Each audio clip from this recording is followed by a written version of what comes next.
अस्सलाम वालेकुम दोस्तों। सिंध जी बहितरीन ऐं नाले वारी फनकारा मारवी सिंधु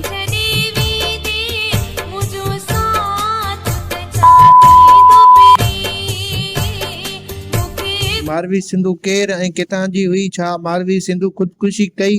जेकॾहिं मारवी सिंधु ख़ुदकुशी कई त फनकारी जे दुनिया मां छो ॿाहिरि आहे? वीडियो शुरू करण खां पहिरियां जेकॾहिं अव्हां असांजे यूट्यूब चैनल ते नवां आहियो त असांजे यूट्यूब चैनल खे सब्सक्राइब करे ऐं बेल आइकन खे ऑल करे छॾींदा।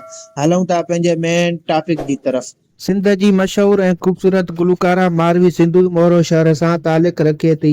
मारवी सिंधु नंढपण खां ई गुलकारीअ सां काफ़ी चाह ऐं दिलचस्पी रखंदी हुई। शुरू में जॾहिं मारवी सिंधु गुलकारी कई त आवाज़ खां वधीक मारवी सिंधुअ जी हुस्न ऐं ख़ूबसूरतीअ जी हाक सॼी सिंध में मशहूर थी।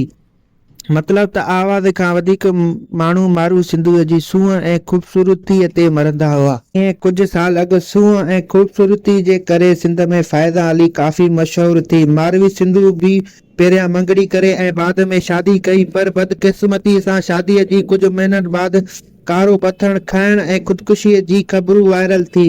लोक गुलकारा मारवी सिंधु उन वक़्तु उन्हनि ख़बरुनि जी तस्दीक भी कई। मारवी सिंधुअ खे नाज़ प्रोडक्शन ऐं सचल प्रोडक्शन खां काफ़ी शोहरत मिली। मारवी सिंधुअ खे मुमताज़ मुलाई भी पंहिंजी शाइरी ॾींदो हो। अॼुकल्ह मारवी सिंधु घणो हालातनि ऐं मसइलनि सबबु गुलकारी जी दुनिया खां परे आहे। दोस्तों, ही वीडियो तव्हांखे कीअं लॻो?